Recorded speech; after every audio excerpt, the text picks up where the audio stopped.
todos. Estamos começando aqui mais um dia, né, de um webinário, então, bem-vindos à página do Webinários da UFRA. Eu sou a professora Paula Campos, professora da Universidade Federal Rural da Amazônia, Campus Belém, e estou como coordenadora do curso de bacharelado em Ciências Biológicas da UFRA, Campus Belém. Tá? Estamos hoje aqui dando continuidade a uma sequência de webinários, né, que nós estamos trazendo através da coordenação do curso de Biologia, e essas palestras, usando a ferramenta da internet, a gente tem como tema integrar para aprender sobre a Covid-19. Né? Então, é o tema mais comentado na atualidade, e nós estamos tentando trazer profissionais especialistas para falar sobre esse assunto. Então, esse é mais um trabalho em conjunto que busca entregar sociedade e ciência na tentativa de conhecer mais a respeito sobre essa pandemia que está assolando não só o Brasil, como o mundo inteiro. E também a gente vai ouvir especialistas e debater sobre algumas fake news que vêm surgindo e que vêm atrapalhando o trabalho que os governos e os cientistas estão encontrando no caminho, né? Então, hoje nós temos a honra de receber como palestrante do professor Dr. Moisés Bauer. Ele é professor titular de Imunologia da Escola de Ciências da Saúde e da Vida da PUC Rio Grande do Sul e é coordenador do Laboratório de Imunobiologia da PUC, pesquisador 1B do CNPq. Antes de entrarmos no assunto, eu convido as pessoas que não conseguiram se inscrever através do SIGA-A, né, que aqui embaixo no canal do webinário nós temos o link para inscrição, para que a gente possa contabilizar e emitir certificado para todos os participantes, tá? Então, só ressaltando aqui, a gente quer agradecer a presença de todos os inscritos e os que vão se inscrever agora, né? E nós ressaltamos a participação de todos os campos da UFRA, Tomé Açu, Paragominas, Capitão Poço, Capanema e Parauapebas, participantes da UFPA, da PUC do Rio Grande do Sul, do Centro Universitário do Pará, da Universidade do Estado do Pará, da UNAMA, do Ministério Público do Estado do Pará, do Colégio Padre Eustáquio, da Unifamais, da ESAMAS, do Instituto Evandro Chagas, do IFPA e da Universidade Federal de Santa Catarina. À medida que as pessoas forem se inscrevendo, podem ir comentando aqui de que instituição pertence, mas, a princípio, a gente tem inscritos de várias instituições espalhadas pelo Brasil. Então, é um prazer todos, e agora a gente vai passar a palavra para o professor Moisés. Ele, como é especialista, então as perguntas aqui podem ser escritas aqui no chat, e eu vou juntar todas, e ao final da apresentação a gente faz um bloco de perguntas sobre a temática, tá bom? Professor, eu vou compartilhar sua tela e o senhor pode já inserir ela aqui na apresentação, que eu vou compartilhar no YouTube. Ok, muito obrigado. Eu queria agradecer, em primeiro lugar, as professoras Paula e Marília pelo convite. É muito bacana essa iniciativa de vocês em organizar esse webinário, mostrando que mesmo separados, né, a ciência brasileira anda muito junta, muito próxima. Todos os cientistas na área afim desse assunto estão engajados, né, no combate ao Covid-19, não só no Brasil, mas existe um esforço mundial, né, onde os avanços nessa área estão chegando muito rápido. Um grande interesse, uma grande motivação dos pesquisadores, né, se envolver nessa área tão importante que assola o mundo todo, né? Estamos vivendo algo inédito e com isso, é claro, nós cientistas estamos preocupados, estamos agindo, e no Brasil nós temos já várias frentes de trabalho procurando soluções mais rápidas, né, para a nossa saúde, e que a gente consiga vencer, né, todos juntos, cada um fazendo a sua parte. Espero que todos vocês que estão me ouvindo agora estão bem em casa, estão se resguardando, se cuidando, que é isso que nós temos no momento para fazer de melhor, né, cuidar de si, da sua família, dos seus próximos, para que nós tenhamos aí uma evolução mais lenta dos casos, como vocês todos estão aí cientes. Então, agradeço, então, muito ao convite das professoras, e na minha fala de hoje eu vou discutir com vocês algumas questões relacionadas ao envelhecimento, né? O envelhecimento, como vocês sabem, é um fator de risco muito importante para as infecções respiratórias, incluindo o novo coronavírus, né? A pandemia que se iniciou no final do ano passado, né? E estamos presenciando, né? Vivendo isso no momento. Então, eu vou discutir com vocês alguns aspectos do envelhecimento e como que o envelhecimento altera o sistema imune, né? Então, a primeira parte da minha fala vai ser focada nisso, trazendo para vocês algumas informações importantes da relação desta imunossenescência, que é o envelhecimento do sistema imune, com aspectos relacionados à imunidade ao coronavírus, ou seja, o que essa imunossenescência tem para nos dizer sobre a nossa vulnerabilidade, né, especial dos idosos a este vírus. Então, eu tenho uma experiência grande nessa área de imunossenescência, já trabalho na PUC há mais de 20 anos em pesquisas relacionadas ao tópico de imunossenescência, investigando envelhecimento saudável e também envelhecimento prematuro e uma série de doenças crônicas, que eu vou citar brevemente na minha fala, não vai ser o objetivo da fala de hoje, né? Mas que, enfim, trazem luz, talvez, algumas questões que a gente pretende investigar em breve, né? Numa frente de pesquisa na PUC, em parceria com outros estados, também com Minas Gerais, para tentar chegar a uma solução melhor, né, uma solução nacional contra o coronavírus. Então, estamos todos juntos. Eu vou agora voltar para a minha apresentação, ver se eu consigo tirar isso. Bom, então, é evidente que vocês já conhecem, né, os dados que estão sendo apresentados diariamente nos canais de notícia, onde vocês escutaram várias vezes que os idosos são mais vulneráveis à Covid-19. Então, alguns dados recentes que eu trago para vocês, né, que vocês talvez já tenham conhecimento, do número total de mortes dos Estados Unidos, que já são milhares, né, de mortes, infelizmente, no mundo todo, inclusive no Brasil, 8 em cada 10 mortes americanas são idosos. São dados da CDC de Atlanta recentemente. 83% das mortes na Itália são idosos também. É um grupo fortemente atingido pelo coronavírus, né? No Brasil não é diferente. Esse é um gráfico que eu tirei do portal do Ministério da Saúde, embaixo, que mostra para vocês o número de casos entre homens e mulheres apresentando a síndrome respiratória aguda grave, que provavelmente é induzida pelo coronavírus. Tá? Então, aqui são casos que incluem, na sua maioria, coronavírus, mas também temos outras infecções respiratórias com esse aspecto clínico, né, que é essa síndrome respiratória aguda e grave. O que vocês percebem claramente nesse gráfico é que a quantidade de casos entre homens e mulheres em pessoas acima de 60 anos, né, de meia idade em diante, é muito maior do que pessoas mais jovens. Ou seja, nós temos um impacto claro do envelhecimento, né, em tornando o indivíduo mais vulnerável na medida que envelhece às infecções, inclusive o coronavírus.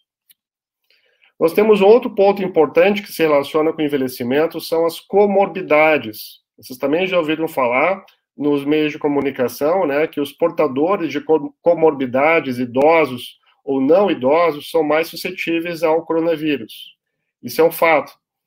Então, portadores com cardiopatias, com diabetes, obesos, pacientes com câncer e doenças respiratórias crônicas são agravantes importantes e tornam esses sujeitos adultos ou idosos mais suscetíveis a esse quadro inflamatório respiratório, né, bastante grave, que tem um alto índice de mortalidade. Então, não temos só envelhecimento, temos também comorbidades. Bom, gostaria de ressaltar que essas comorbidades são doenças comuns do envelhecimento. Então, na medida que a gente envelhece, uma boa parcela da população que não faz um envelhecimento bem-sucedido, né, pelo contrário, faz um envelhecimento com doenças, esse grupo é um grupo de risco altíssimo para o desenvolvimento da doença, em função de uma série de questões que levam ao enfraquecimento de funções pulmonares, de funções cardíacas, né? Então, cada vez mais torna necessário a gente compreender melhor essas alterações vinculadas ao envelhecimento, sobretudo a imunossenescência, que é o envelhecimento do sistema imune, e qual o seu impacto, qual a sua relação com a Covid-19. Esse é o tema central que eu vou abordar nesse webinário de hoje. Bom, isso é uma figura que eu tirei de um artigo recente, né, e vocês estão vendo uma explosão de artigos da comunidade científica em revistas especializadas, mostrando cada vez mais informações a respeito desse novo coronavírus, né? Nós temos algumas informações já bem avançadas sobre a outra epidemia que aconteceu em 2003, da SARS, né, também por um coronavírus, o número 1, né? E agora nós temos ainda algumas informações sobre o sistema imune desses pacientes dessa nova pandemia, mas são ainda escassas. Essas figuras são de uma revisão muito bem elaborada, que foi publicada na Nature Reviews Immunology na semana passada. Então, eu quero apresentar para vocês a infecção do coronavírus, né, como é que ele infecta as nossas células no organismo, e quais são os pontos importantes com o envelhecimento, né, que o envelhecimento pode já trazer pista a respeito dessa maior vulnerabilidade dos idosos ao coronavírus. Então, o coronavírus, né, o agente causador da Covid-19, ele é um retrovírus, ele possui o material nucleico como RNA. O envelope externo, nós encontramos essas espículas virais, onde nós temos o principal ponto de contato com receptores nas células que ele infecta, né? Principalmente esses dois receptores são conhecidos, que estão presentes nas células epiteliais do pulmão, mas também estão presentes em células vasculares, estão presentes em macrófagos pulmonares, estão presentes em outras células em outros tecidos. Então, cada vez mais a gente está entendendo o coronavírus como agente causador de uma doença multissistêmica, né?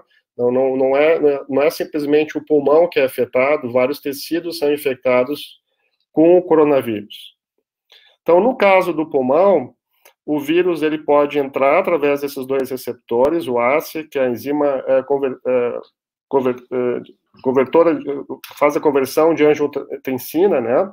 E o TMPRSS2, são os dois principais receptores que esse vírus conecta essas espículas virais.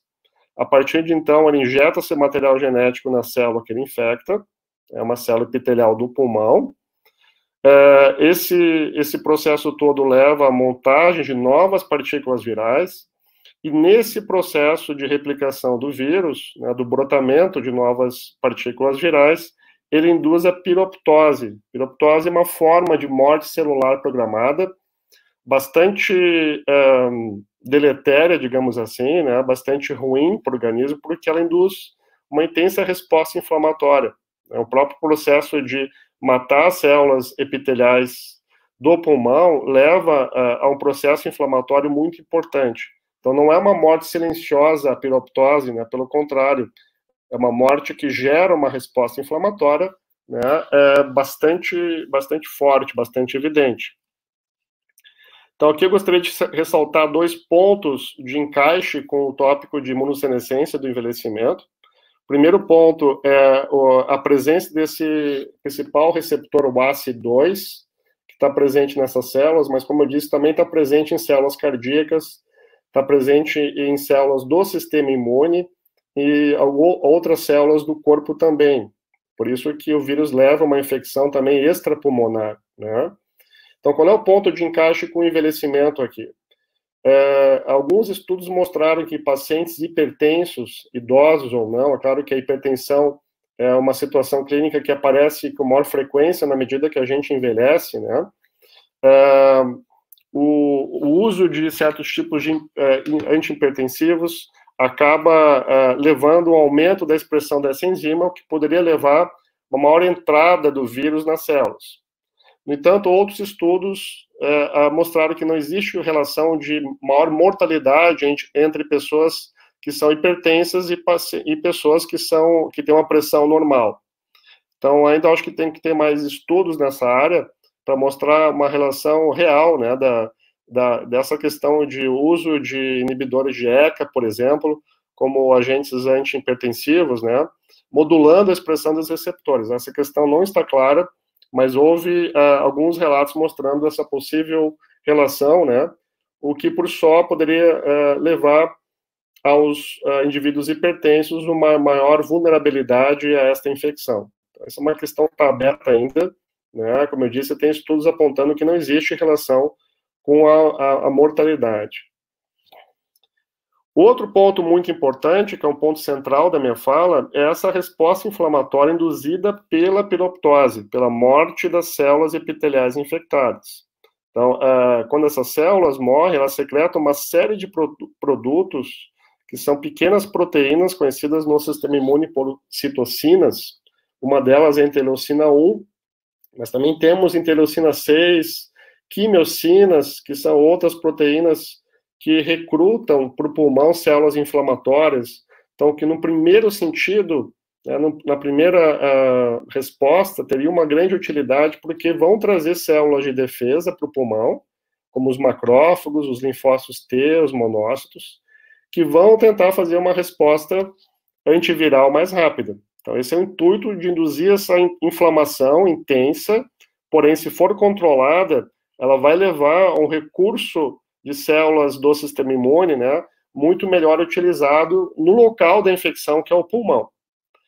No entanto, no envelhecimento, a gente vai ver em seguida, nós temos uma questão muito importante, que é um aumento gradual de inflamação sistêmica. Essa inflamação ela se apresenta em alguns casos de baixo grau, ou seja, ela não é uma inflamação crônica, como verificada em algumas doenças, como artrite, que vocês conhecem, ou doenças inflamatórias intestinais, mas é uma inflamação basal, ou seja, nós temos marcadores aumentados no envelhecimento inflamatórios, que são os mesmos que estão presentes no pulmão.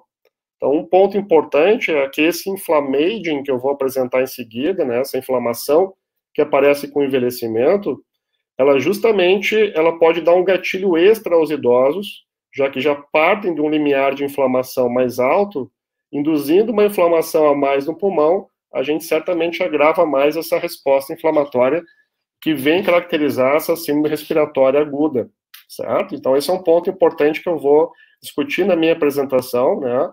Como que essa inflamação pulmonar se relaciona com essa inflamação sistêmica, né, que é conhecida como inflammaging.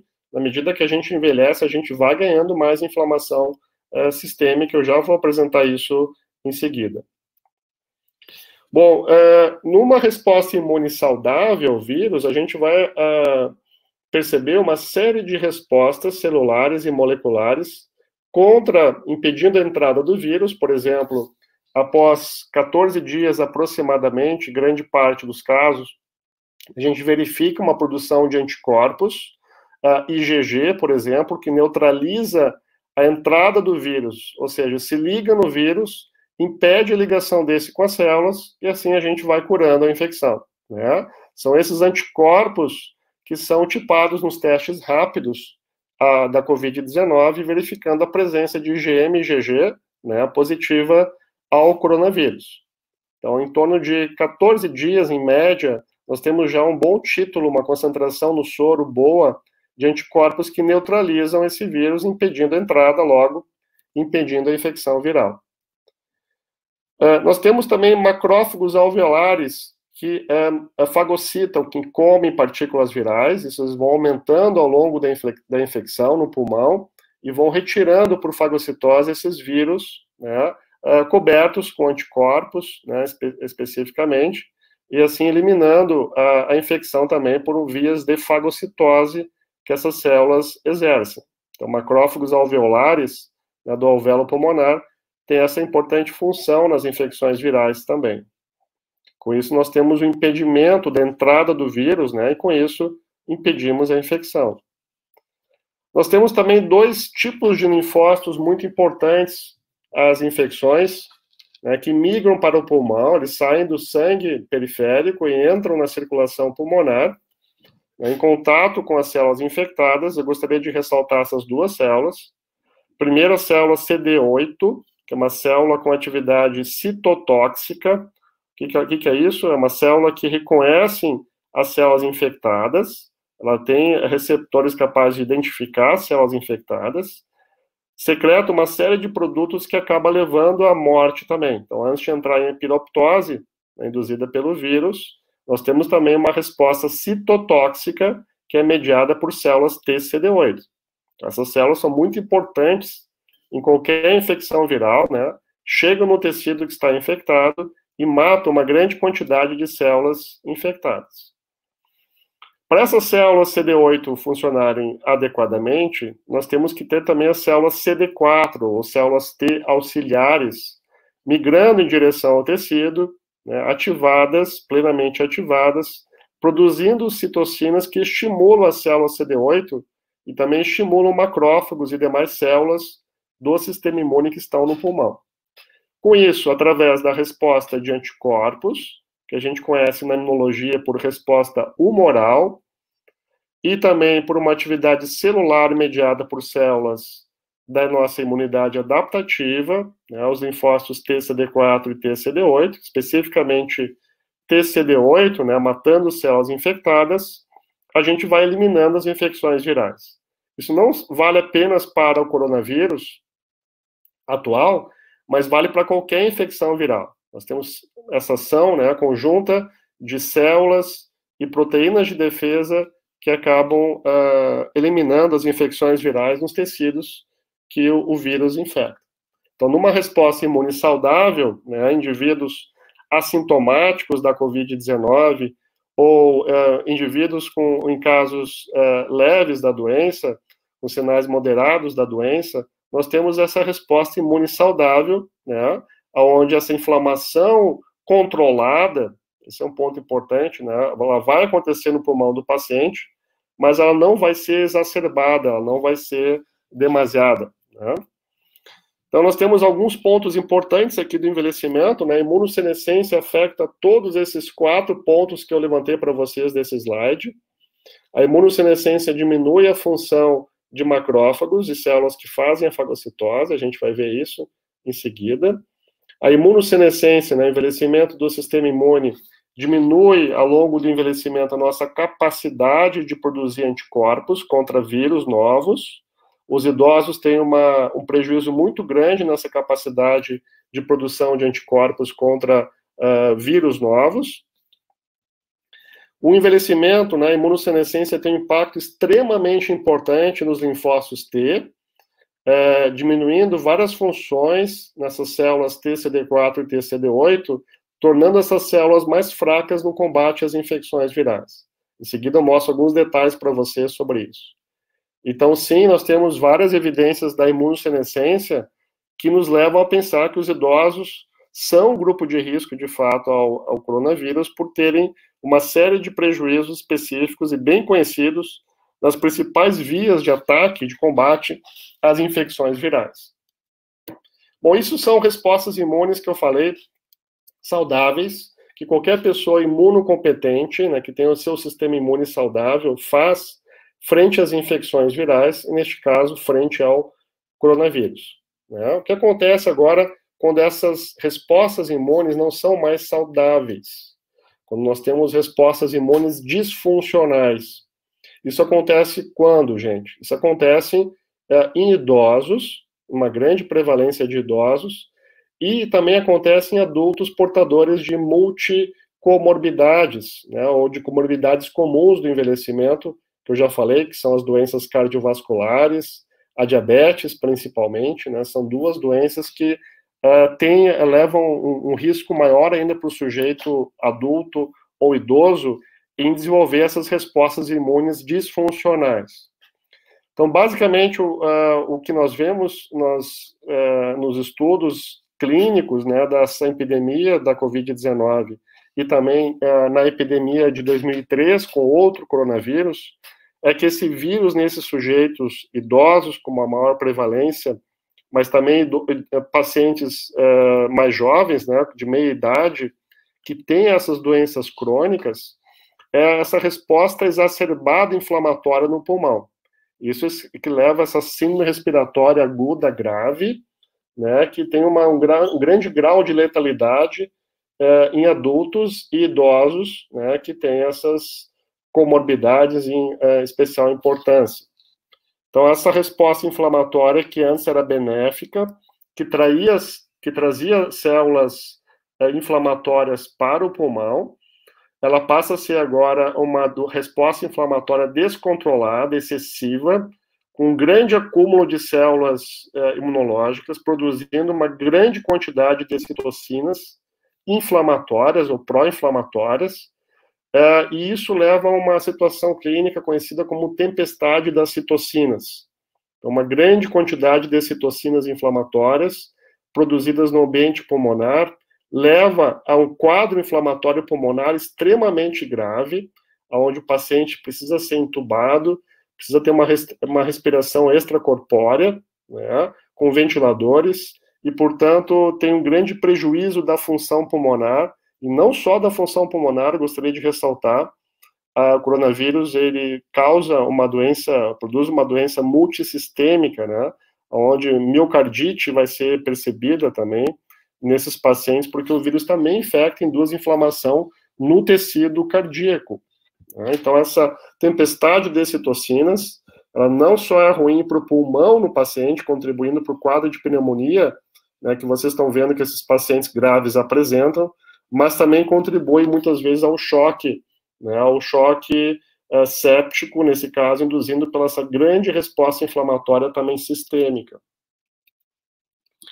Então, o envelhecimento, aqui tem um ponto importante que a gente vai discutir, que eu já adiantei para vocês no último slide, que é a partir de um limiar mais alto de inflamação. Na medida que a gente envelhece, nós temos um aumento natural dessas citocinas inflamatórias, portanto, o idoso já parte de um limiar de inflamação mais alto, né, e sujeitos, é claro, portadores daquelas patologias crônicas, diabetes, doenças cardiovasculares, tem já uma resposta natural inflamatória também muito mais alta. Então, a gente acredita que essa questão inflamatória, estando presente a priori, né, antes da infecção do coronavírus, pode trazer um grau a mais de vulnerabilidade ao sujeito idoso ou adulto que tem alguma patologia inflamatória crônica. Né? Para vocês terem uma ideia como que fica essa resposta inflamatória no pulmão, esse é um estudo feito nos Estados Unidos, mostrando uma análise de 3D de um pulmão de um paciente de 59 anos com um quadro de pneumonia, né, induzida por essa resposta inflamatória intensa. Então, o que vocês estão vendo aqui nas áreas em amarelo são as áreas, de fato, infectadas pelo vírus, né, mas que estão sendo induzidas aí uma forte resposta inflamatória. Não sei porque não está passando, mas não tem problema. Se vocês não conseguirem ver, vocês podem pesquisar esse vídeo em seguida no YouTube, ele está à disposição do YouTube, que mostra claramente essa resposta, né, inflamatória tomando conta do pulmão do paciente. É um vídeo muito bacana porque mostra um efeito 3D, né, várias áreas do pulmão inflamadas, e é isso que vai sufocando o paciente, trazendo uma grande dificuldade respiratória, na medida que ele tem essa COVID grave, né, e apresenta essa inflamação. Agora sim, nós temos a reprodução do vídeo, vejam em amarelo, né, dentro do pulmão, as áreas inflamadas, o pulmão está completamente inflamado. Essa inflamação, gente, é de origem imune, é uma resposta imune exacerbada no pulmão, frente ao vírus, e essa resposta inflamatória exacerbada, exagerada, ela está gerando uma grande dificuldade respiratória. Então, idosos que partem com uma inflamação mais alta, eles vão ter um risco maior de apresentar essa resposta inflamatória pulmonar muito agressiva, que, como eu já disse, muitas vezes vai levar à necessidade de respiração extracorpórea, né? O nível de oxigênio fica muito baixo, muito reduzido, e a gente precisa, né, ter essas medidas de emergência do sujeito nesse quadro pulmonar inflamatório. Isso é o SARS, né, essa síndrome respiratória aguda, grave, que se apresenta nessa pandemia do novo coronavírus. Então, agora eu vou apresentar alguns aspectos básicos do envelhecimento que levam a gente a se preocupar ainda mais, né, não só com essa pandemia que nós estamos vivendo, mas com as próximas pandemias que virão, né, e ficar atento a algumas questões importantes da biologia do envelhecimento, né, principalmente porque a gente tem que conhecer melhor essas alterações para conseguir chegar a soluções mais rápidas. Então, o primeiro ponto nesse estudo do envelhecimento a nível mundial é que os países em desenvolvimento, como o caso do Brasil, vêm envelhecendo numa taxa muito rápida, né? A taxa de envelhecimento populacional do Brasil é cerca de 3 vezes mais rápida do que a taxa de envelhecimento global. Então, estamos envelhecendo num ritmo muito rápido, e isso, é claro, vai trazer questões importantes de atenção à saúde, questões sociodemográficas, né, muito importantes que os governos devem tomar atitudes corretas hoje, né, já que não tomaram no passado, para tentar resolver o mais rápido possível. Então, em relação aos países desenvolvidos, aqui em azul, os países em desenvolvimento, como o Brasil, crescem numa taxa muito rápida. Esse é o dado do IBGE, mais recente, que nós temos do último censo, que levantou questões sociodemográficas no Brasil, onde mostra claramente que o número de idosos vem aumentando em relação às demais faixas etárias, num ritmo, de fato, muito acelerado. Hoje nós temos já mais de 30 milhões, cerca de 31 milhões de idosos no Brasil, sujeitos acima de 60 anos de idade. Então, vejam, nós temos uma grande população vulnerável a essa pandemia, né? Cada vez mais temos que ter uma atenção especial a esse grupo, não só frente a essa pandemia, mas por questões de saúde global. Então, se especula que em 2050 esse número vai dobrar, nós teremos mais de 60 milhões de idosos no Brasil. Isso é um crescimento extremamente rápido num curto intervalo de tempo, certo? Então, essas questões sociodemográficas vão impor uma mudança de atitude, né, necessária de atenção à saúde nos países, especialmente nos países em desenvolvimento, onde esse ritmo de envelhecimento acontece muito rápido. Bom, não é só o número absoluto de idosos no Brasil que vai aumentar, né? Como você sabe, a nossa expectativa de vida vem aumentando das últimas décadas. Em 1940, nós tínhamos, em média, uma expectativa de vida para o brasileiro de 45 anos de idade. Essa expectativa de vida da década de 40 passou para 76 anos, praticamente, atualmente, né?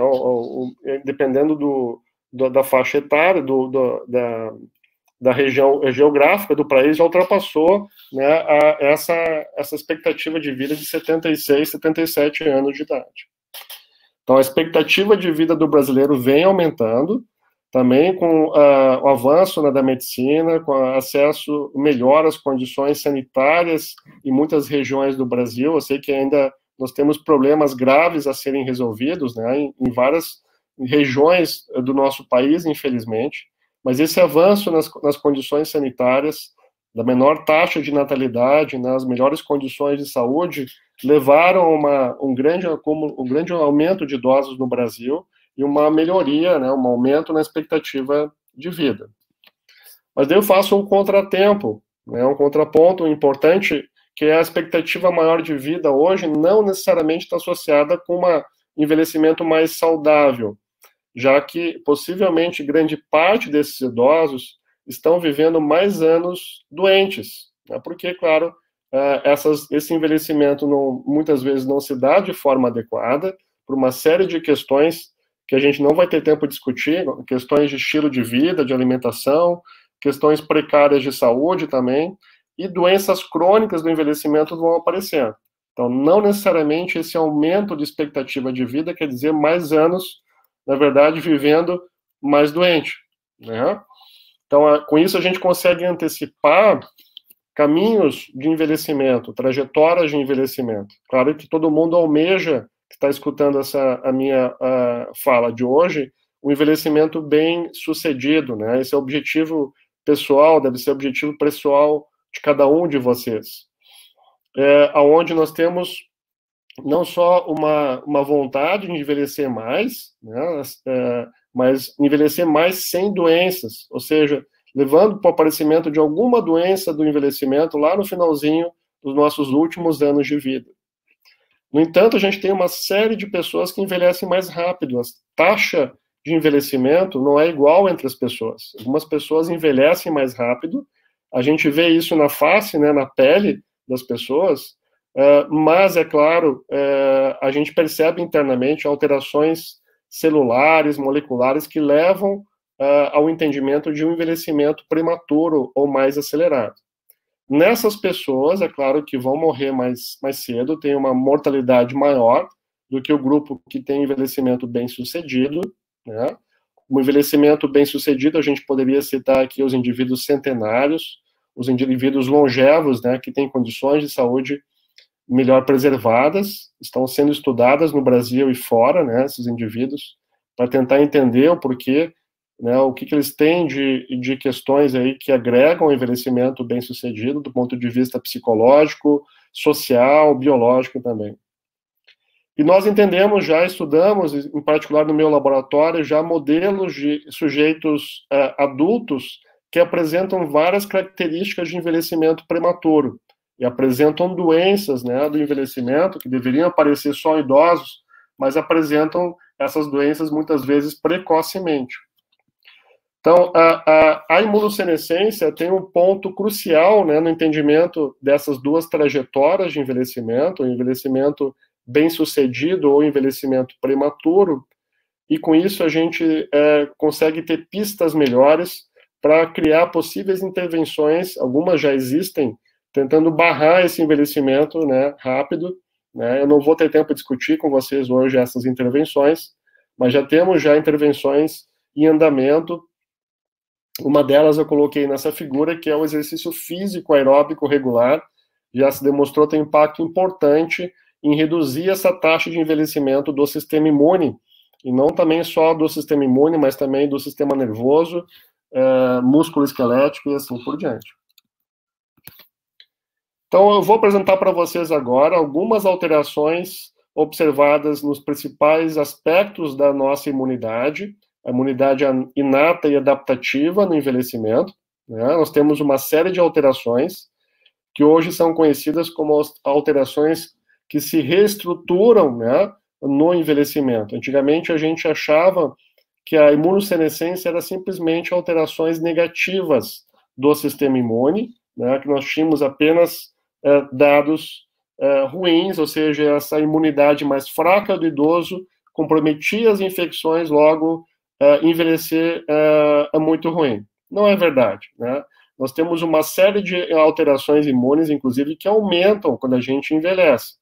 Então, o entendimento hoje da imunossenescência é que a imunossenescência é um processo que reestrutura, que reorganiza aspectos do sistema imune. Então, da imunidade inata, que compõe células que fazem fagocitose, como os macrófagos e os neutrófilos, nós temos, em geral, os estudos clínicos e humanos mostrando uma redução na capacidade de migração dessas células, na produção de espécies reativas do oxigênio, que são usados como armas para matar bactérias fagocitadas, por exemplo, reduções funcionais, mas a contagem dessas células está mais ou menos constante na medida que a gente envelhece. Não tem uma redução importante do número de neutrófilos ou monócitos do sangue periférico. As células natural killer, ou NK, é um tipo de linfócito que faz parte também da imunidade inata, é uma célula importante nas defesas antivirais, como também no coronavírus. O número de células NK, a gente vai ver, pode até aumentar no envelhecimento, mas as suas funções estão prejudicadas. Células dendríticas é um tipo especializado de macrófago, extremamente importante induzir respostas adaptativas, uma produção de anticorpos, como ativação dos linfócitos T. Essas células dendríticas são também afetadas no envelhecimento, a gente vai ver em seguida, né?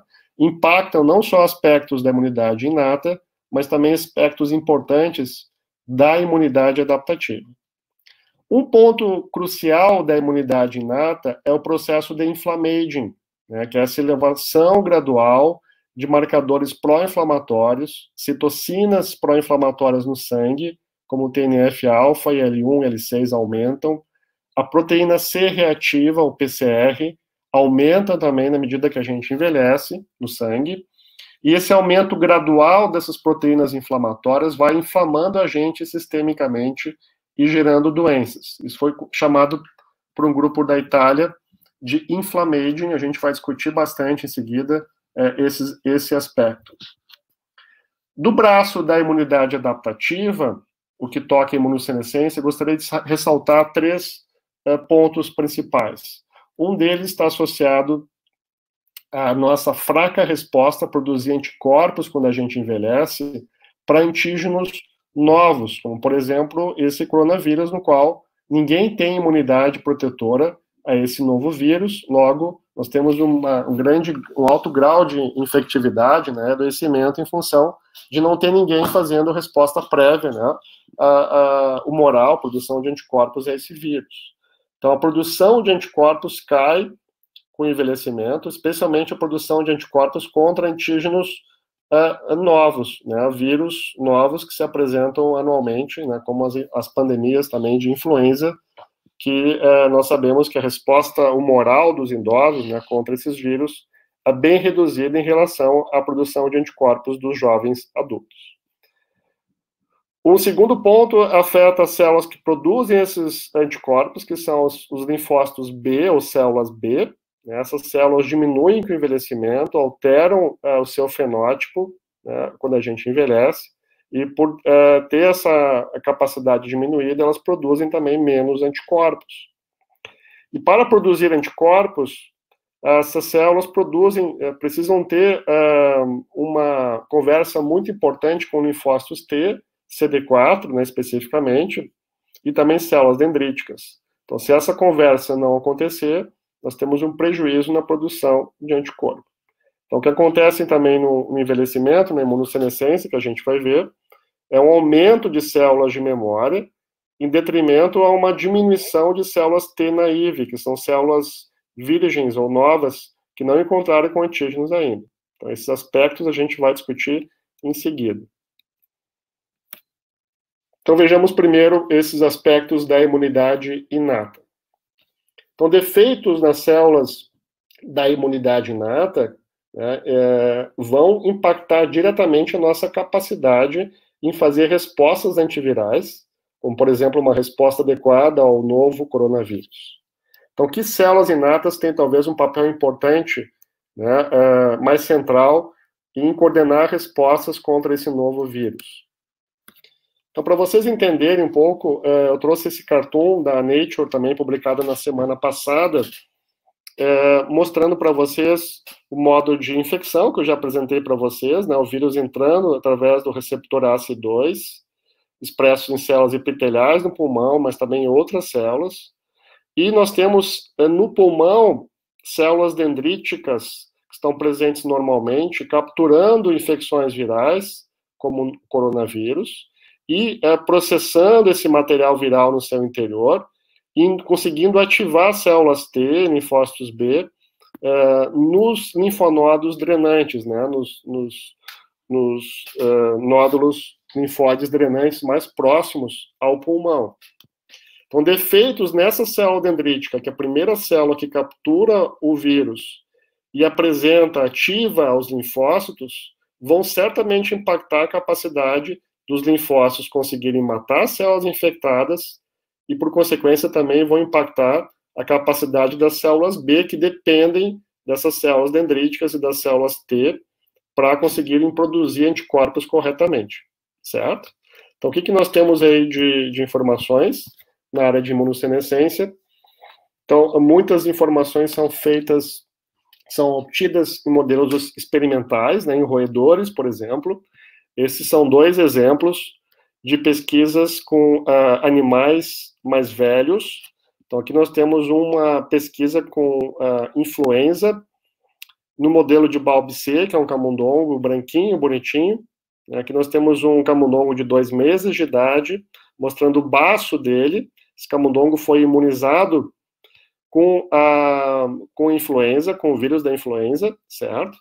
E, comparativamente, o baço de um camundongo velho de 24 meses. 24 meses equivale ao ser humano mais ou menos 80 anos de idade ou mais. Então, um camundongo bem velhinho, né, que apresenta vários sinais de envelhecimento. O que vocês estão vendo aqui nessa figura é que as células dendríticas que estão apresentando, que capturaram, né, o antígeno viral, deixa eu voltar um pouquinho o slide.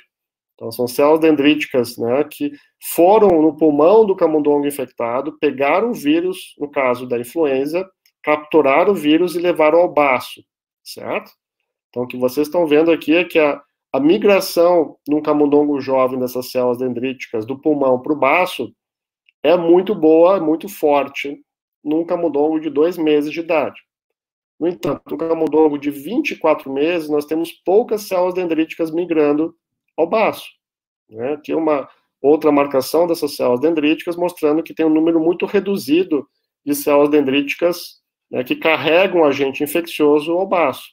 Então, uma dificuldade muito grande, essas células dendríticas, né, a priori, deve ter, se tem um número reduzido, se elas fazem essa migração reduzida ao baço, vai carregar menos vírus, vai ativar menos aspectos da imunidade adaptativa, correto? Foi isso que foi encontrado, isso aqui é um outro estudo, agora com o coronavírus, o mesmo coronavírus que causou a infecção em 2003, com a SARS de 2003, certo? Então, esse estudo aqui de 2011, mostrando que nesse modelo de coronavírus experimental, então, repito, não é o coronavírus da Covid-19, é o primeiro coronavírus, que é bastante semelhante ao novo coronavírus, né? Em camundongos jovens, nós temos uma boa migração, de novo, de células dendríticas, levando o vírus até um linfonodo drenante mais próximo ao pulmão. Nós temos um pico máximo, vejo, em 3 dias após a infecção inicial. Semelhantemente, isso acontece em pessoas também, em humanos também. O que vocês estão vendo é que os camundongos velhos, né, de 12 meses ou de 22 meses de idade, têm uma grande dificuldade de levar, né, esse vírus até um nódulo drenante, até um linfonodo drenante próximo ao pulmão. Então, uma grande dificuldade de fazer essa migração, né, do local da infecção para um órgão linfóide, onde a gente vai ativar linfócitos e vai precisar, né, portanto,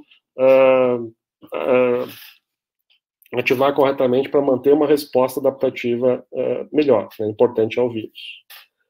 Em relação aos linfócitos, em relação no mesmo estudo, ainda fez uma outra infecção com influenza, e vejo que a mesma questão aparece, né? Camundongos mais jovens conseguem drenar o vírus da influenza, né, mais rápido até um órgão drenante, um linfonodo próximo ao pulmão, e camundongos mais velhos têm essa dificuldade. O que difere em relação à influenza desse coronavírus de 2003, em relação às células imunes que chegam até o pulmão. As células TCD8, por exemplo, esse linfócito citotóxico, né, que consegue matar as células infectadas por vírus, que é muito importante para a gente armar, né, a gente induzir essas células no tecido infectado para conseguir eliminar a infecção mais rapidamente. Então, o que vocês estão vendo é que em camundongos infectados com a influenza, né, eles vão tendo uma dificuldade na medida que envelhece, né, em gerar essas células, mas em camundongos infectados com a SARS, com o coronavírus que causa SARS, né, de 2003, a dificuldade foi muito maior. Então, ou seja, esse quadro de linfopenia, né, de perda de linfócitos, que se apresenta nas infecções por coronavírus, ele vai impactar mais ainda, né, vai criar uma dificuldade a mais na capacidade de mobilizar linfócitos T para o pulmão do paciente, nesse caso aqui, no camundongo infectado pelo coronavírus de 2003. Claro que a mortalidade, né, desses animais infectados por coronavírus, quando envelhece, aumenta muito em relação aos camundongos mais jovens. Então, isso também é visto, né, como eu já disse para vocês antes, em pessoas idosas que são mais suscetíveis e morrem mais, infelizmente, pelo novo coronavírus. Células natural killer, que fazem parte também da imunidade inata, são os linfócitos, né, que reconhecem células infectadas, né, mas também reconhecem tumores e fazem uma resposta antitumoral importante. Então, o que acontece com essas células quando a gente envelhece? As células NK aumentam no sangue. Nós temos uma maior quantidade de células natural killer quando a gente envelhece. Esse é um estudo que eu fiz em parceria com a professora Ana Faria, né? Nosso grupo colaborou com a professora Ana Faria vários anos atrás. A Ana Faria trabalha na UFMG, uma grande pesquisadora imunologista também, preocupada em questões de imunossenescência, que também já estuda há bastante tempo, né? Nós fizemos um estudo comparando coortes de indivíduos de várias faixas etárias em Minas Gerais e também no Rio Grande do Sul. E nós juntamos essas informações, né, a gente viu nessas cortes de Minas e do Rio Grande do Sul, que existe um aumento de células NK, entre vários outros aspectos que a gente estudou naquela época. Os estudos que avaliaram as funções dessas células NK, no entanto, no envelhecimento, viram que, embora nós tenhamos um aumento de NK no idoso, quando a gente envelhece, essas células NK, elas têm uma baixa capacidade citotóxica, ou seja, elas matam menos as células infectadas em relação a adultos jovens.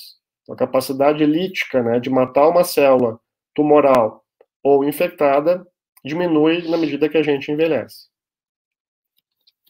Um ponto central do envelhecimento do sistema imune é esse aspecto do inflammaging, que eu já citei para vocês, que aumenta o risco para as infecções virais. Então, a gente acredita que idosos que partem, né, com nível de inflamação basal na circulação maior, são idosos que têm um risco maior, são pessoas que têm um risco maior para ter não só mais doenças infecciosas, como o coronavírus, mas também comorbidades, né, outras doenças comuns do envelhecimento, como, por exemplo, sarcopenia, doenças cardiovasculares, câncer, que tem muito a ver com inflamação também, né?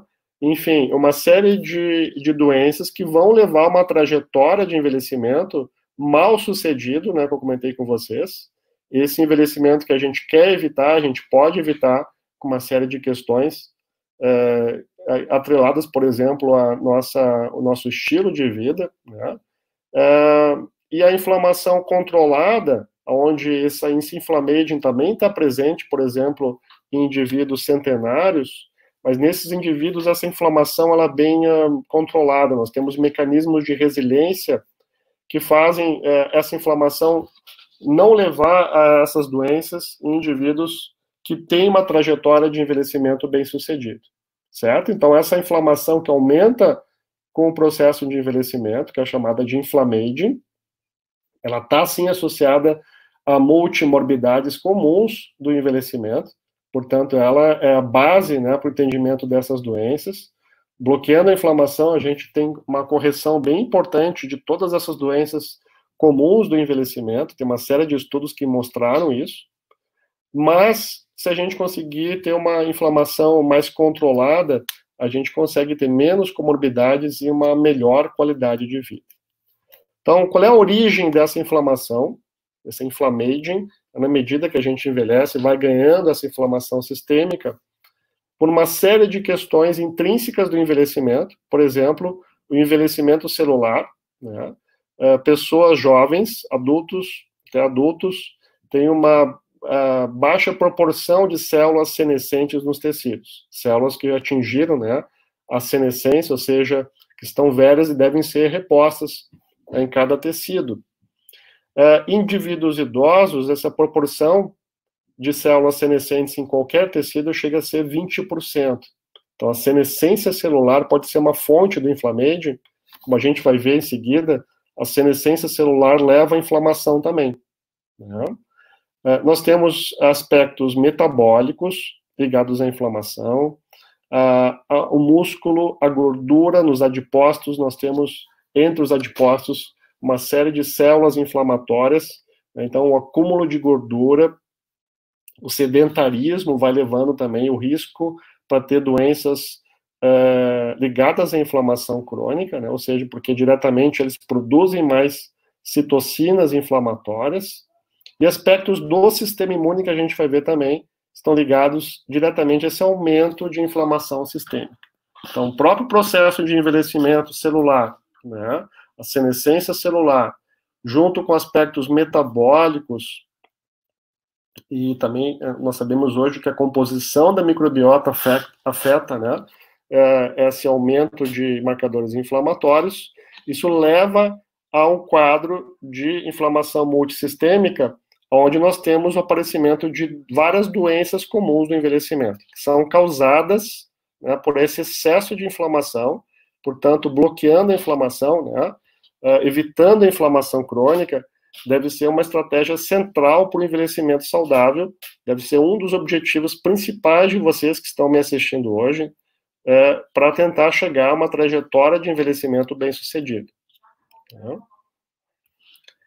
Eu queria resumir alguns aspectos também da imunidade adaptativa. Primeiro, em relação aos linfócitos B, como vocês sabem, são os linfócitos que produzem os anticorpos, né, frente a qualquer tipo de exposição ao antígeno, ao vírus, por exemplo. Nós sabemos que essas células B reduzem um pouco quando a gente envelhece. Esse é um estudo, de novo, aquele que eu mencionei, em parceria com o pessoal da UFMG, mostrando uma redução numérica na quantidade de linfócitos B no sangue. É uma redução pequena, mas ela acontece ao longo do processo de envelhecimento. Além dessa redução numérica em linfócitos B, como eu já disse antes, essas células B, elas produzem menos anticorpos nos idosos, frente aos antígenos, do que as células B de um indivíduo mais jovem. Então, nós temos uma dificuldade em produzir anticorpo a novos antígenos. No entanto, a resposta humoral a antígenos de memória, a infecções passadas, ela está bem preservada na medida que a gente envelhece. Tá? Então, tem uma dificuldade em produzir anticorpos contra antígenos novos, vírus mutantes, por exemplo, vírus novos que aparecem, mas a imunidade humoral, né, a produção de anticorpos a antígenos antigos, ela está preservada quando a gente envelhece. Em relação aos linfócitos T, a célula T, assim chamada, ela recebe esse nome, né, T, célula T, ou linfócito T, porque ela é fabricada no timo. O timo é um órgão bilobado, que está situado na cavidade torácica, logo acima do coração, coladinho no coração. Ele vai evoluindo com o envelhecimento, ele vai diminuindo de tamanho, né, mas além de diminuir um pouquinho de tamanho com o envelhecimento, numa taxa que mais ou menos acontece mais rápida no início da vida até a meia-idade, e de após a meia-idade a taxa de involução do timo mais ou menos 1% ao ano de tecido tímico que a gente perde, certo? Então, essa atrofia inicia justamente na puberdade, na nossa adolescência. Ela é um processo universal em vertebrados, então, um processo evolutivamente conservado, não é o único de seres humanos, né? Qualquer vertebrado, portanto, que tem timo, vai apresentar essa involução, tal qual ela é vista em humanos. E para ilustrar um pouquinho para vocês esse processo de evolução tímica, com consequência principal, né, a perda de novas células T, que são feitas nesse órgão, vocês podem ver aqui um corte histológico de uma criança, né, com lóbulos tímicos bem ativos, com timócitos aqui, né, em roxo, completamente ativos e produzindo novas células T numa criança, numa proporção bastante boa, desejada. No idoso aqui de 82 anos de idade, vejam que esse espaço funcional tímico, o timo que produz essas células T, está bastante reduzido. Só essas ilhas aqui roxas que estão fazendo timopoiese, que estão produzindo novas células T. O que é esse espaço em branco aqui que vocês estão vendo? Alguém sabe? É a gordura, o tecido adiposo que vai se acumulando nesse órgão. Então, não é só uma perda do tamanho do órgão, né, que acontece com o envelhecimento, que é a evolução, mas uma troca de um tecido funcional para um tecido que não faz nada, que é o tecido adiposo. Tá? Isso acontece, de novo, a partir da adolescência, uma taxa de mais ou menos 1% ao ano. Com a evolução tímica, nós temos uma entrada menor no sangue de linfócitos T. menos células T vão sendo produzidas na medida que a gente envelhece. Essas células T naive ou virgens, que no início da vida são bastante diversificadas. Cada corzinha aqui que representa uma célula T que vem do timo, reconhecendo um antígeno diferente. Então, até uma certa idade da vida, até os 65 anos, especificamente da vida, o nosso repertório, né, como uma playlist de algum streaming de música que vocês estão assinando, essa playlist é bastante diversificada.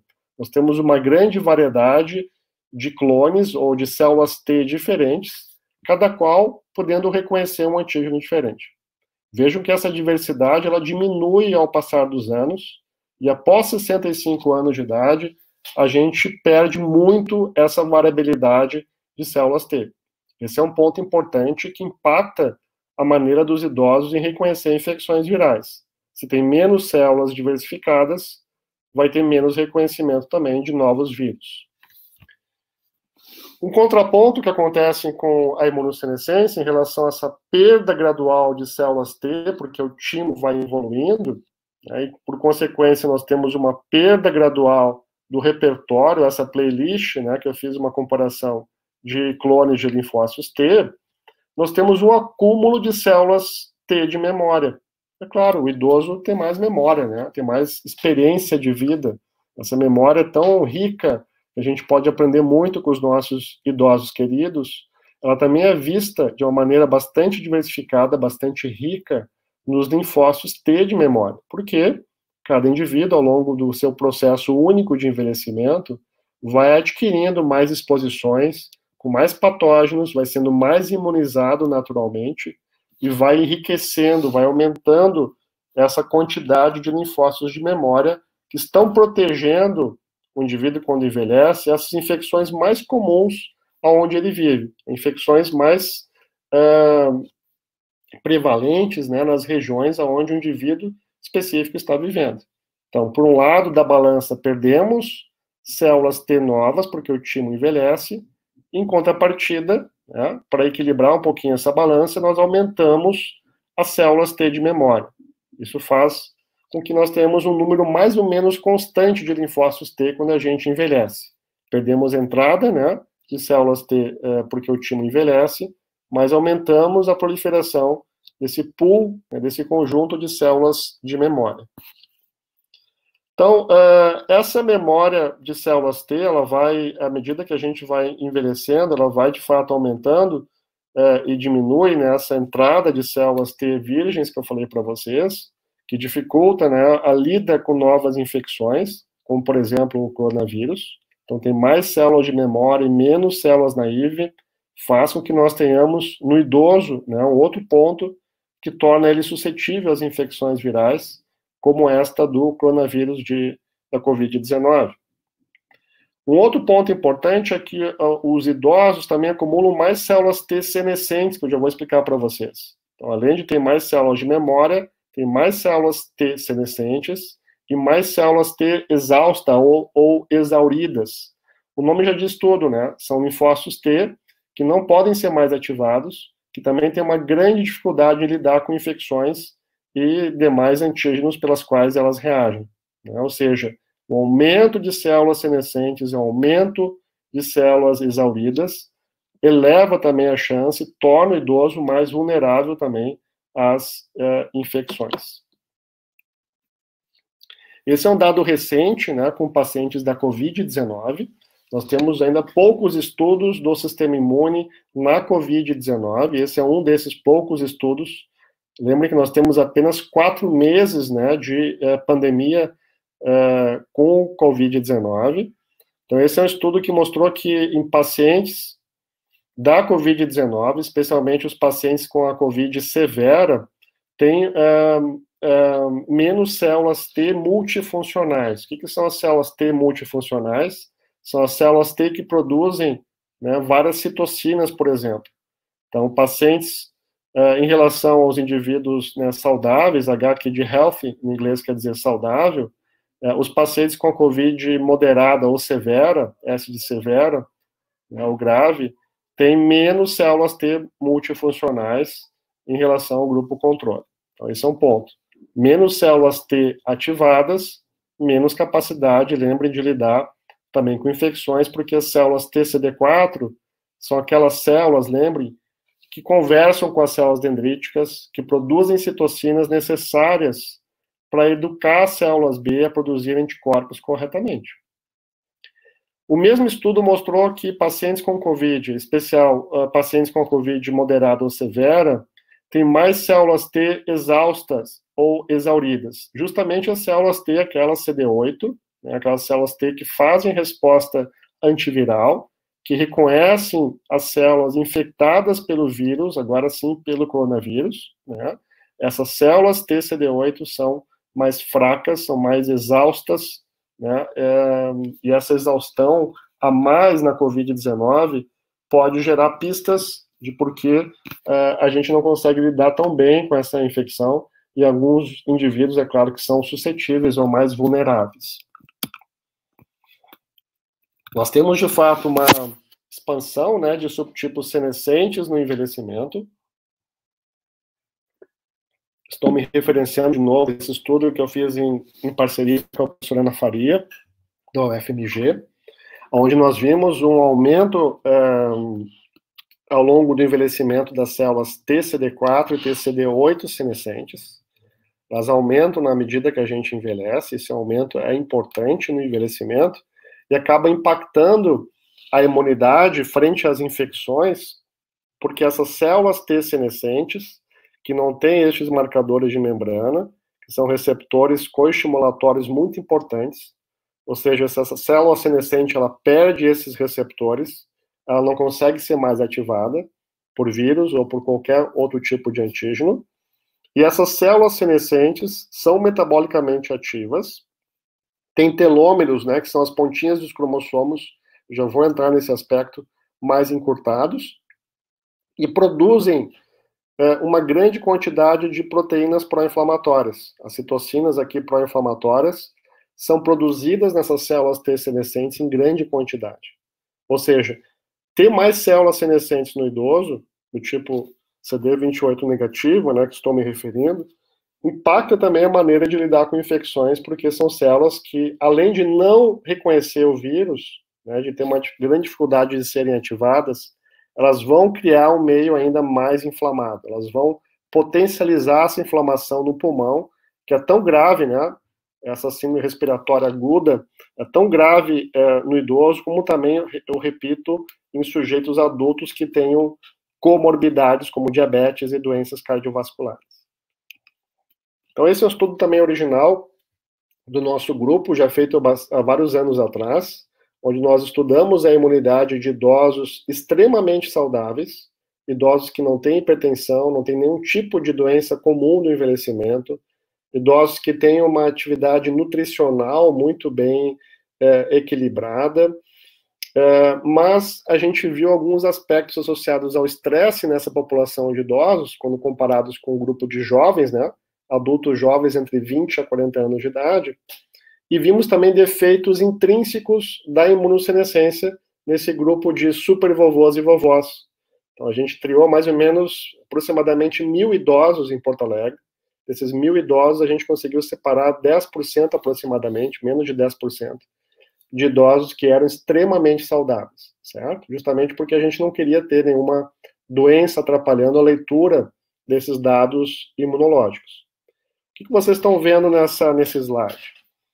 Nós estimulamos linfócitos de idosos e de jovens, né, com estímulos capazes de induzir a proliferação de linfócitos T, das células T, in vitro.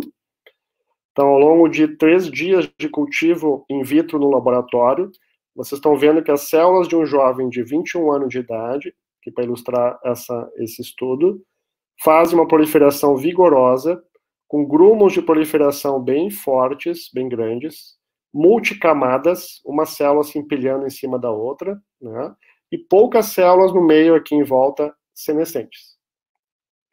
No idoso, em contrapartida, tem grumos menores, visivelmente menores no microscópio, são grumos de monocamadas, ou seja, tem menos células mesmo se expandindo, do ponto de vista visual, né, e aqui em volta desses desses grumos, pessoal, vocês estão vendo muitas células senescentes, células que atingiram essa senescência replicativa, que eu já vou explicar, que não fazem mais a divisão mitótica, né, não conseguem mais se dividir, e adquirem aspectos pró-inflamatórios. A gente pode quantificar, a gente fez isso no laboratório, quantificamos a proliferação dessas células T de jovens, em azul, né, e idosos, em verde, que vocês estão vendo que os idosos, de fato, têm uma taxa, uma quantidade de proliferação de linfócitos muito menor do que os jovens adultos, comprovando um aspecto importante da imunossenescência, né, que é essa baixa capacidade de proliferação de linfócitos, T. Isso certamente vai impactar a capacidade do idoso em combater as infecções, inclusive as infecções virais, gente, porque fazendo menos proliferação de linfócitos, eu consigo reagir com menor magnitude a qualquer tipo de infecção. E, de fato, isso já foi associado já em vários estudos, né, com maior susceptibilidade, mortalidade em indivíduos que têm essa taxa de proliferação de linfócitos T mais baixa. Então, isso sim pode impactar diretamente na COVID-19 também, né, esse traço do envelhecimento saudável, patológico, que é reduzir a capacidade da proliferação celular. Então, essa redução da proliferação celular, que a gente conhece como senescência replicativa, ela acontece em qualquer tecido que envelhece. Na medida que as células vão se dividindo, né, elas vão encurtando um pouquinho os seus telômeros, as pontinhas dos cromossomos vão ficando mais curtas, e se isso encurtar demais, o que acontece é que os cromossomos podem perder material genético fundamental, pode perder genes importantes para a sobrevivência da célula. Então, para a célula não perder mais material genético importante, ela para de fazer a divisão mitótica, ou seja, no ponto que ela atinge essa senescência replicativa e tem os seus telômeros muito encurtados. Então, para vocês terem uma ideia, esse comprimento telomérico ele vai reduzindo normalmente com o processo de envelhecimento, em vários tecidos, não só o tecido imunológico, né, não só os linfócitos vão encurtando os seus telômeros, mas células de vários tecidos, né, também fazem o mesmo processo. Então, no recém-nascido, por exemplo, em média, nós temos 10 mil pares de bases desse tamanho dos telômeros, certo? Essa pontinha que cobre os telômeros numa recém-nascido é composta por um tamanho médio de 10 mil pares de base. No adulto de 35 anos, isso já cai para 7.500 pares de base. E para o idoso de 65 anos de idade, o tamanho dos telômeros em média já ficou em quase, menos da metade, né, do número que a gente nasceu. Ou seja, os telômeros vão encurtando com o envelhecimento normal, né? Existe uma série de questões agora de estilos de vida que podem encurtar mais rapidamente esses telômeros, levando a uma taxa de envelhecimento acelerada, né, uma taxa de envelhecimento mais precoce. Então, quais são os fatores que aceleram esse envelhecimento telomérico? Quais são os fatores que aceleram a imunossenescência também, né, que são os mesmos? Gostaria de elencar alguns fatores de risco fortemente associados ao encurtamento dos telômeros.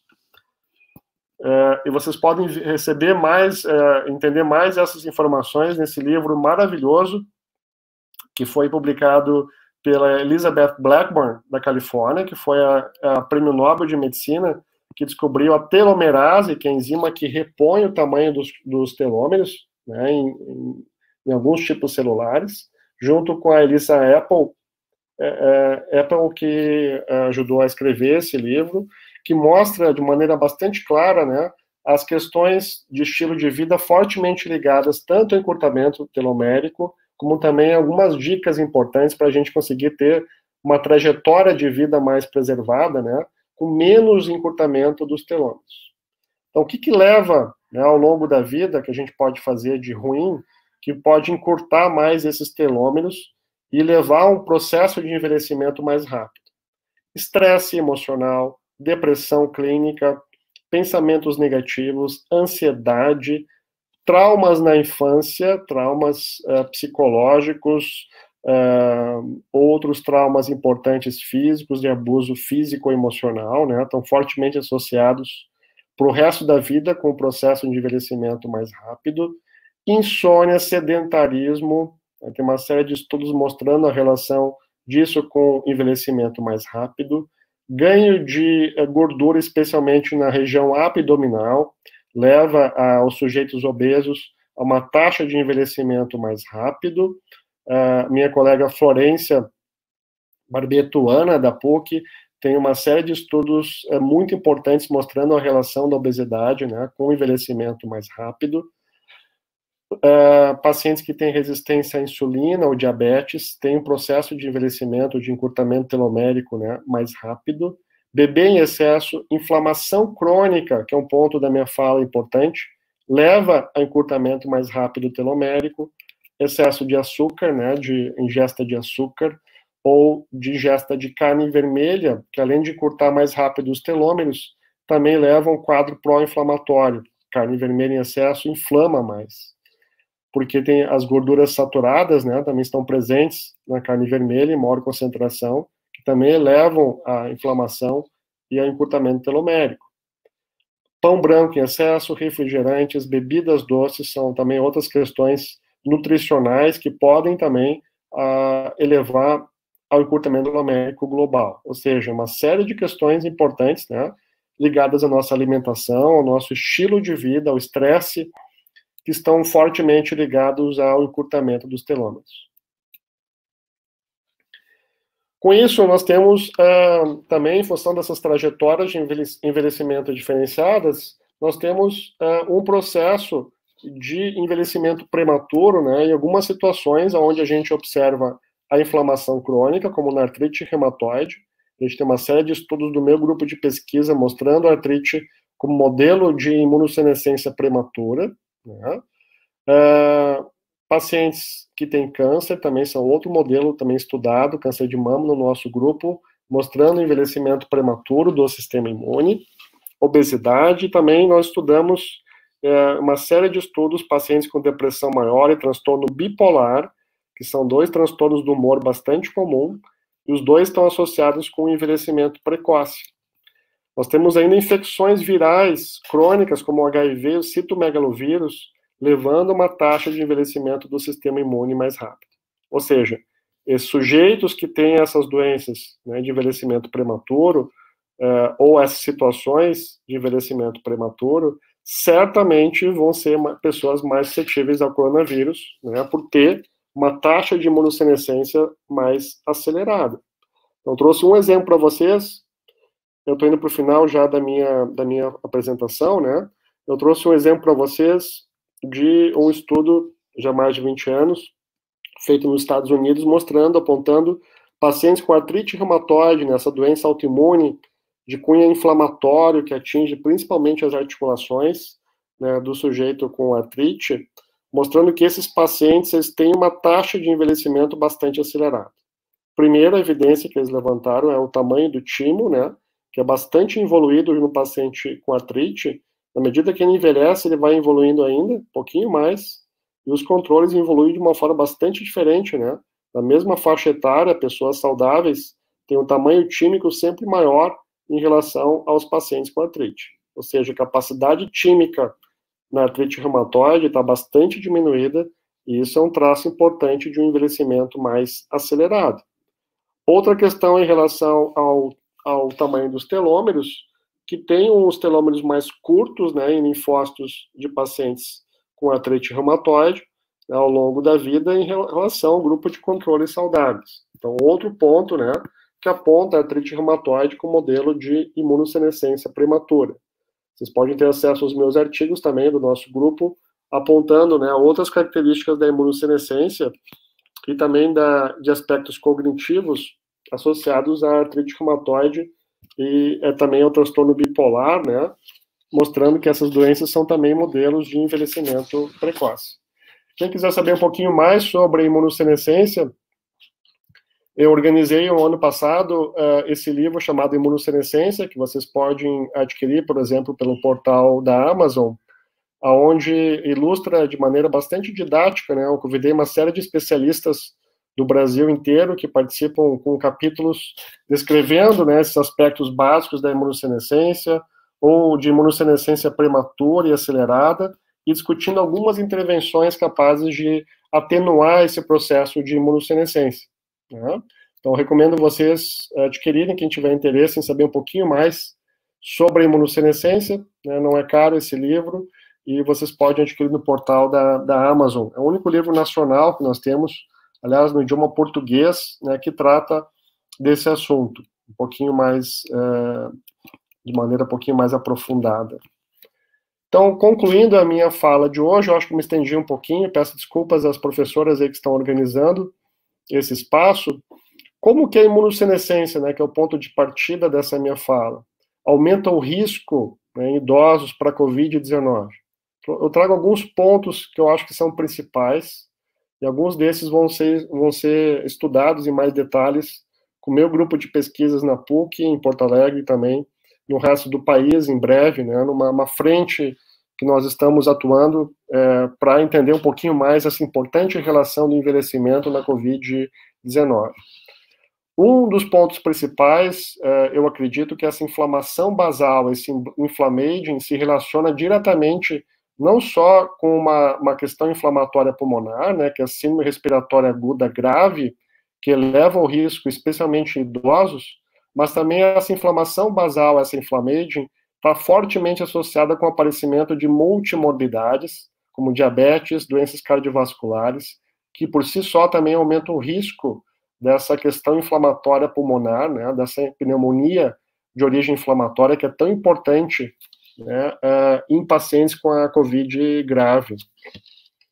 Eu acredito também que defeitos das células dendríticas se relacionam fortemente com uma incapacidade, né, dos idosos em produzirem anticorpos frente a essas infecções virais, mas também uma incapacidade dos linfócitos dos idosos em conseguirem fazer uma plena ativação. Portanto, defeitos em células dendríticas podem sim impactar, né, a resposta antiviral frente ao coronavírus. A presença de mais células T senescentes, especialmente essas células T exauridas, contribui também para uma fraca resposta antiviral, né? Então, isso deve ser também entendido como fator de risco dos idosos, né, como característica da imunossenescência que contribui para uma fraca capacidade em curar frente ao coronavírus. É claro, como eu já disse antes, né, essa baixa capacidade em produzir anticorpos ao coronavírus, que está ligada a esses defeitos em células dendríticas e linfócitos T, né, faz com que o idoso cure mais lentamente ao coronavírus e apresente esses quadros de inflamação tão importantes, né, no pulmão, né, mas também, eu repito, leva a um quadro de doença multissistêmica, já que o vírus também pode infectar outros tecidos. Então, agradeço a atenção de vocês todos. Agora sim, acho que voltamos para as perguntas. A Paula pode coordenar, talvez, essa parte, que eu não sei como que vocês vão fazer em relação às perguntas, mas obrigado pelo espaço, desculpe o atraso novamente pela apresentação.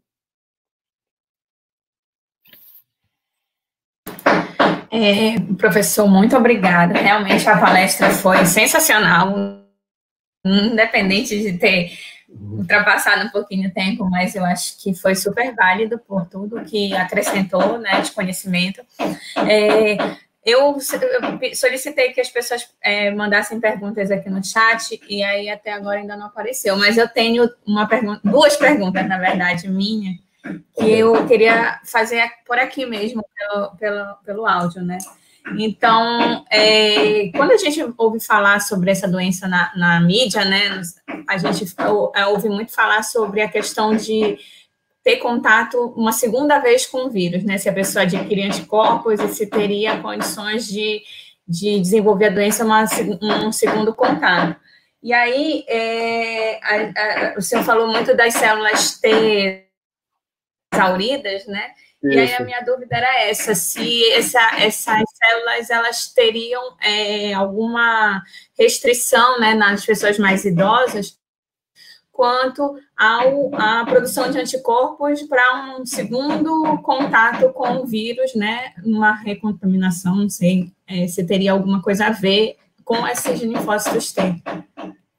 Obrigado pela pergunta, Paula.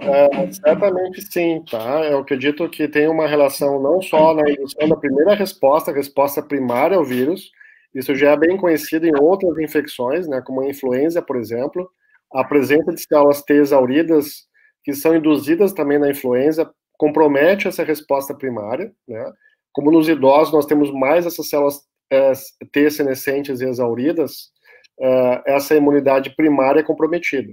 Em relação à sua pergunta especificamente, não temos quase nada de conhecimento, né, sobre resposta imune na Covid-19, nem na resposta primária, muito menos nas reinfecções, né?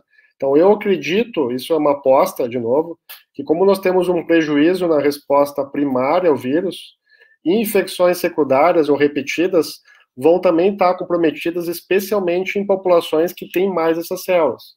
De novo, não necessariamente são só idosos, né? Pessoas que têm um processo de envelhecimento prematuro ou acelerado vão certamente ter mais essas células que vão comprometer também essas respostas de recorrência, né, da infecção viral. Ok, professor. Tem algumas perguntas agora que surgiram, né? O Glad Jukoski perguntando se a artrite reumatoide juvenil e a relação com coronavírus, mesmo sendo em crianças, elas estão em grupo de risco? Portadores de doenças inflamatórias crônicas são um grupo de risco, certo? Então, qualquer indivíduo em qualquer faixa etária que tem uma doença inflamatória crônica, ela está no grupo de risco para infecções respiratórias, né, como a COVID. Embora não exista nenhum estudo associando essa artrite idiopática juvenil, né, com maior mortalidade ou maior susceptibilidade à doença, se espera que pessoas que têm essa inflamação descontrolada tenham um maior risco. É claro que, tendo a doença controlada por medicamentos, o que se faz em todos os pacientes com artrite, né, é tratar esses sujeitos com medicamentos, para evitar essa inflamação demasiada, esse risco naturalmente cai muito. Então, depende do estado clínico, né, de saúde do paciente, seja ele paciente jovem, né, ou um paciente idoso. Se tiver a sua inflamação mais controlada por medicamentos, esse risco diminui bastante. Isso vale para pacientes com diabetes também, com doenças cardiovasculares, né? Depende muito do estado clínico do sujeito, que vai impactar a inflamação e por consequência, esse risco maior em conter uma infecção como associada à Covid-19. Outra pergunta aqui do professor Igor Ramoy: quais as estratégias farmacológicas para tentar diminuir a imunossenescência?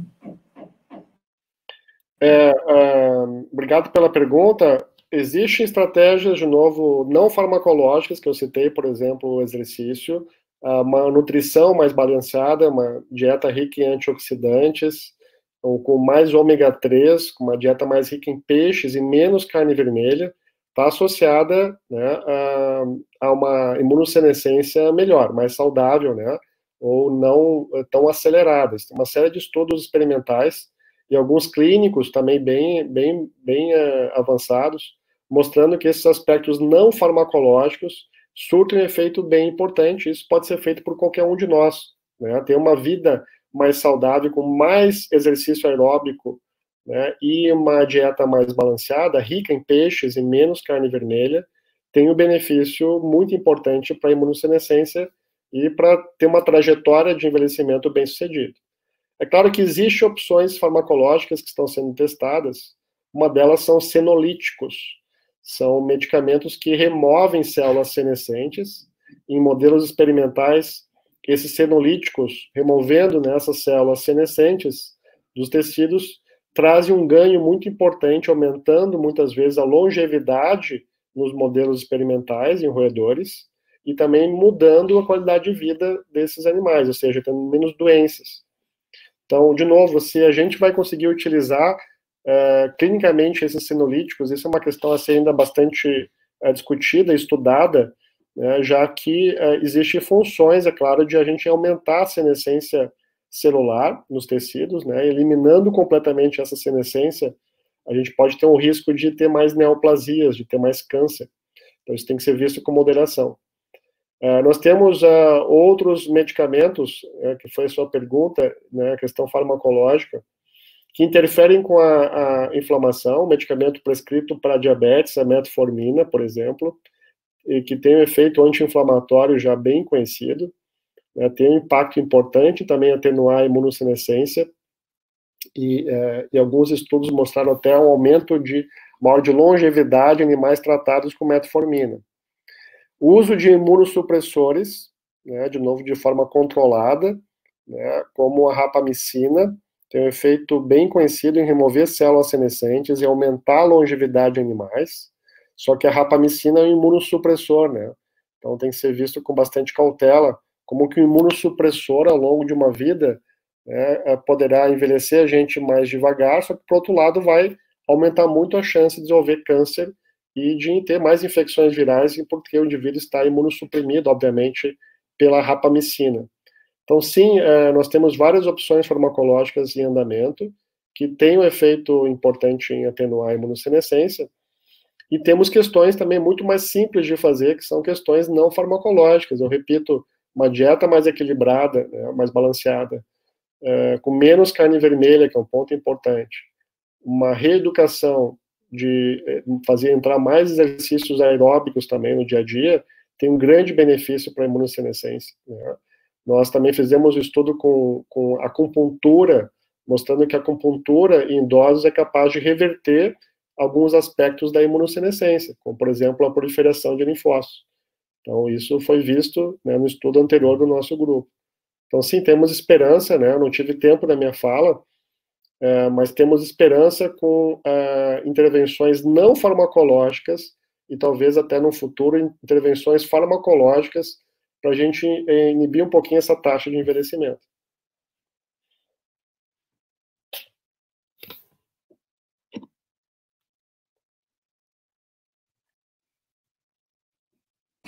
Outra pergunta da professora Marília quais são os princípios de diferentes vacinas em desenvolvimento para o coronavírus? Esse é um ponto, né, que, de novo, eu não queria abrir uma ponto de bola de cristal aqui na minha fala para especular, porque eu também não tenho experiência com vacinas. As informações que eu tenho, talvez muitos de vocês também já têm. Existem várias vacinas em testes no mundo todo, né, para o coronavírus.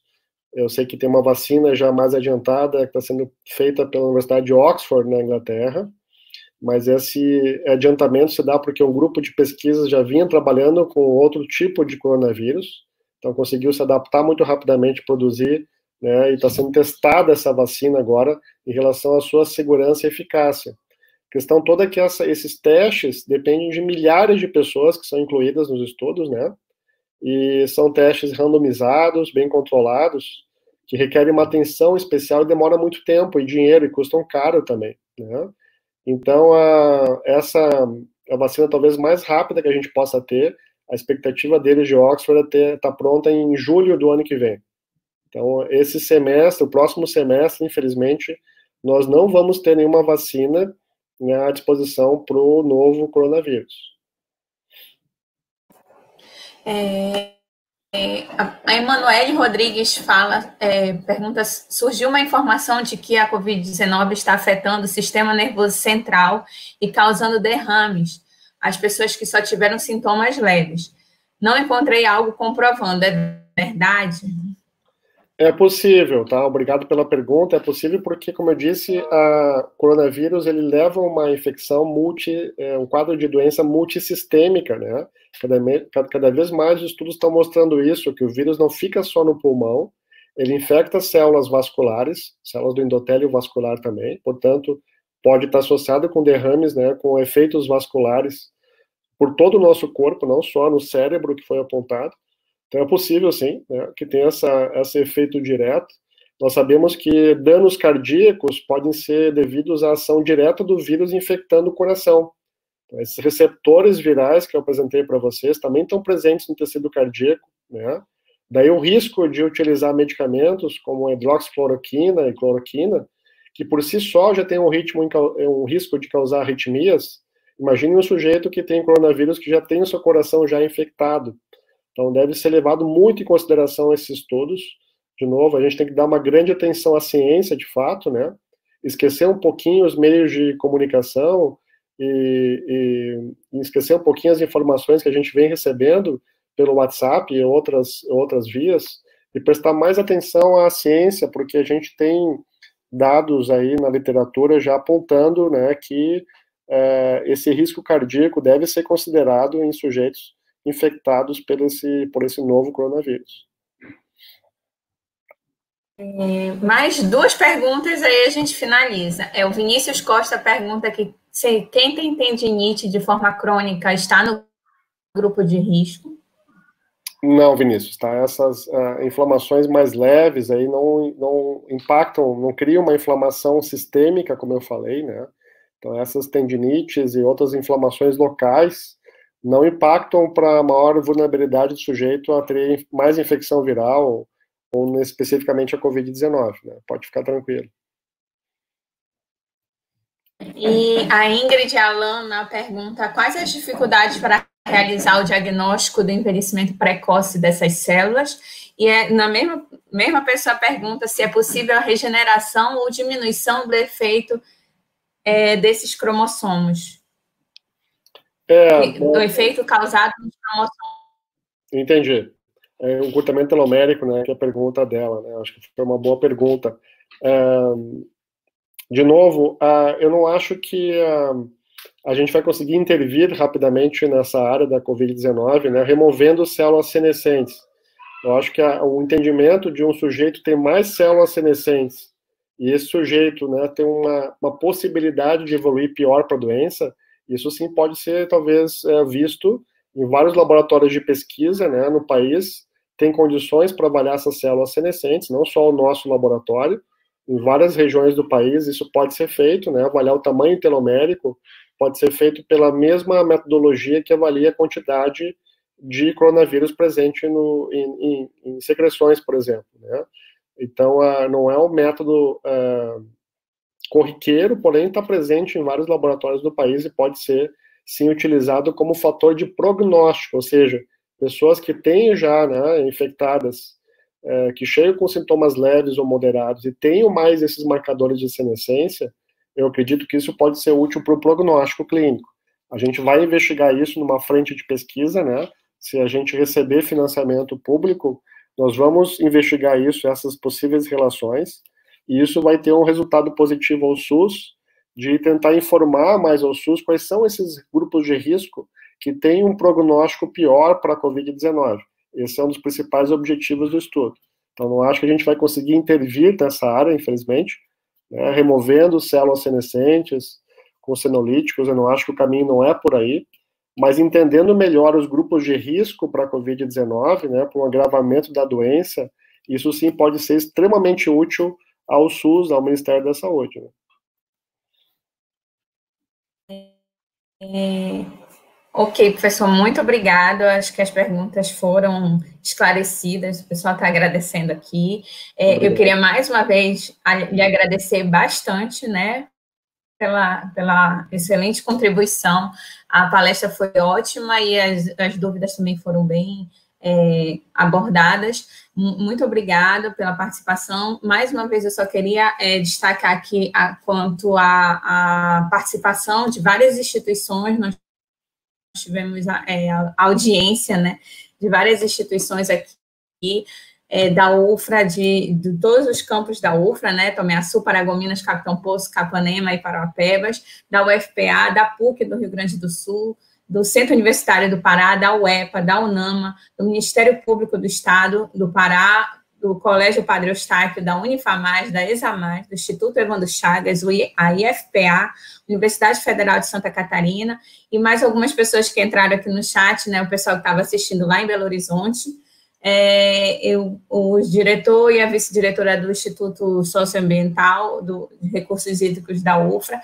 Então, nós tivemos, assim, uma grande audiência, e eu queria lhe agradecer e convidar todos aqueles que estiveram assistindo aqui, porque nós vamos ter outros webinários, né, não só do coronavírus, agora foi específico, mas a gente vai ter outros temas também desenvolver, então continue acompanhando a página de webinários da UFRA, e muito obrigado pela audiência de todos. Ok, muito obrigado pelo convite, pela oportunidade novamente de vocês aqui organizar esses webinários, né? Fico muito contente com a apresentação. Não sei se eu ainda falar alguma coisa, mas a gente pode encerrar. Ok, só agradecendo vocês novamente pelo convite, pela oportunidade, né? Espero que todos vocês que estão assistindo tenham curtido realmente, me coloco à disposição, né? Para tirar outras dúvidas, meu e-mail vocês podem achar facilmente aí pelas meninas, ou então pelos meios aí de pesquisa, do canal de pesquisa do país. Então, muito obrigado pela oportunidade, né? E fico à disposição para tirar mais dúvidas de vocês, né? Me colocar à disposição para ajudá-los. Obrigado.